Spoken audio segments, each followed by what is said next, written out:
Maintenant, le rabbi, il remet la question qu'on a vue, c'est celle du Ramban, qui dit que pourquoi Dieu vient consoler Aaron avec le fait qu'il allume la menorah. Il aurait très bien pu lui dire, toi tu allumes, tu apportes le Ktoret, tu apportes l'encens. C'est quelque chose de très élevé.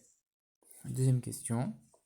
A priori, on voit que le premier Nassi, qui est Narshon Ben Aminadav, il est arrivé le premier jour, c'est lui qui a vraiment inauguré l'autel. Ok. Et on sait que ce jour-là, comme on l'a dit, c'était Moshe qui avait aussi, lui, allumé la menorah. Donc comment tu peux dire que maintenant, le travail d'Aaron d'allumer la menorah, c'est encore plus grand, même que le sacrifice de Narshon. Narshon, lui, il a vraiment inauguré l'autel. Alors que Aaron, lui, il a juste été le deuxième après Moshe, si on peut dire. En vérité, non. Puisque quand on parle de allumer la menorah, pendant le premier jour, c'est vrai que Moshe, il a participé, mais il n'a allumé que le matin. L'allumage le soir, ça s'est fait par Aaron. Maintenant, on sait qu'il y a plusieurs avis. L'avis de Rashi, l'avis du Rambam. L'avis de Rashi, il est que finalement, quand on dit qu'il y a deux allumages, c'est pas vrai. Il y a un seul allumage. Le vrai allumage, c'est le soir. Le matin, ce qu'on fait, c'est uniquement on prépare l'allumage. Donc, ça voudrait dire que ce premier jour-là, Moshe, il a rien fait. Il a uniquement préparé les bougies. Mais celui qui est vraiment allumé, c'est Aaron. Et donc, Aaron, il a vraiment allumé le premier la menorah. Par contre, la kétorette, l'encens, ça, c'était vraiment Moshe qui avait amené, et il avait amené de la même manière qu'on amènerait toute l'année, et donc on ne pouvait pas dire sur ce travail-là, sur cette mission-là, que c'était encore plus grand que l'inauguration des princes. C'est pas vrai. Aaron, il aurait été que le second à porter l'encens. Le vrai qui a été le premier à porter l'encens, c'est Moshe. Donc on ne pouvait pas dire ça sur l'encens, et c'est pour ça que Dieu il a dit ça que sur la menorah.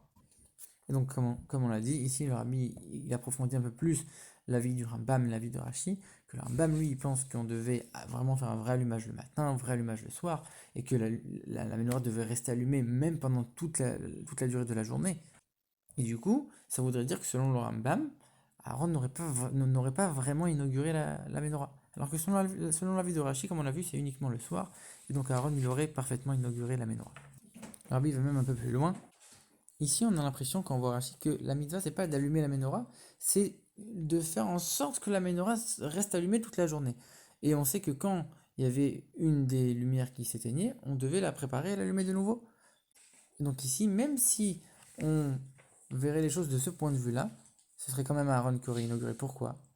Parce que même si on admettait que c'était Moshe qui avait allumé, en vérité, Rachid explique dans un autre endroit dans la Torah que même les quantités d'huile les plus longues, qui duraient pour les nuits les plus longues de l'année, elles, elles ne duraient justement que pour la nuit. Même la nuit la plus longue, elle ne peut pas faire la durée d'une journée et d'une nuit. Donc même si on admet que c'était Moshe qui avait allumé, forcément que ça n'aurait pas duré toute la durée nécessaire et Aaron aurait été obligé d'allumer par la suite. Maintenant, le rabbi il rentre un peu dans la profondeur de cette explication de Rashi et il répond à une question qu'on a posée au début, qu'on n'a pas répondu, à laquelle on n'a pas répondu. Pourquoi c'est dit au présent que tu allumes et que tu prépares alors qu'a priori il avait déjà allumé et préparé? En vérité, c'est pour nous dire les offrandes des Nessim, finalement, elles ont été réalisées une seule fois. Alors que le travail d'Aaron, il était constant, c'était tous les jours dans le Mishkan.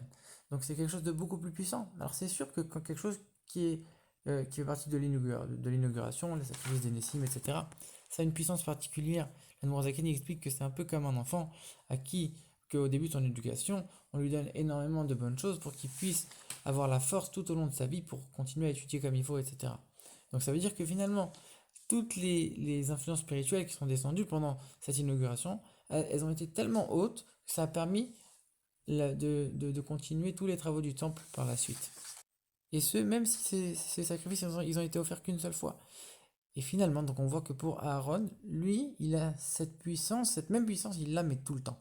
À chaque fois. Donc c'est quelque chose qui n'a rien à voir encore plus haut, beaucoup, beaucoup plus fort. Quelque chose qui a la force d'influencer pour tout le temps, même si c'est offert une seule fois, et bien lui, il avait cette même puissance, mais à chaque fois, tout le temps. Et donc on comprend pourquoi Dieu lui dit, ta mission, elle est beaucoup plus importante que la leur. Sans le rabbi, il explique en vérité le sens d'allumer la menorah d'après la chassidoute. On sait que chaque juif, il est appelé une bougie. Comme on dit, l'âme du juif, c'est la bougie de Dieu. Et la menorah, ça représente l'ensemble du peuple juif. Maintenant, la menorah, on sait qu'il y a 7 branches, donc il y a 7 catégories de juifs, si on peut dire, dans le service de Dieu. 7 catégories de service de Dieu pour chaque juif. Et le fait d'allumer la menorah, ça représente le fait de réveiller, de, de provoquer une soif de Dieu, un amour de Dieu chez chaque juif.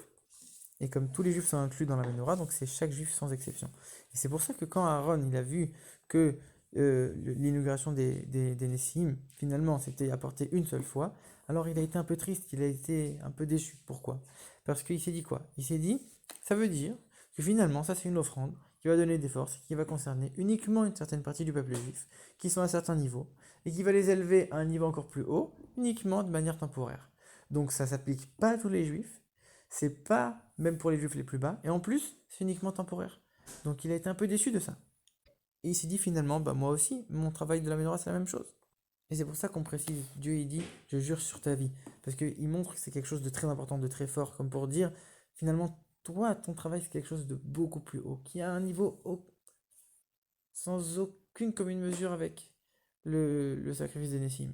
Toi, tu as le pouvoir d'avoir une influence sur chaque juif, même les juifs les plus bas, et de pouvoir l'élever constamment, pas uniquement de manière temporaire. C'est ça l'allumage de la menorah finalement. Rabbi dit maintenant c'est quoi l'enseignement pour nous? Parce que quand on rencontre un juif qui a priori n'est pas encore quelqu'un chez qui la neshama brille, on sait que c'est uniquement voilé chez lui, mais que ça existe. Alors quand on rencontre quelqu'un comme ça, on pourrait penser, mais comment je vais faire pour le réveiller, pour que son âme elle brille et qu'il commence à faire Torah Mitzvot? Il dit en vérité, la réponse elle est dans le fait que Dieu dit je jure sur ta vie. La vie, comme pour dire, il faut sentir que ici c'est une question de vie, c'est quelque chose de fondamental. Et quand chez toi tu vas ressentir que c'est quelque chose de fondamental, alors tu vas faire en sorte que lui aussi, sa lumière va pouvoir s'allumer. Et comme c'est quelque chose qu'il possède en lui, il n'y a rien à créer, forcément ça va s'allumer.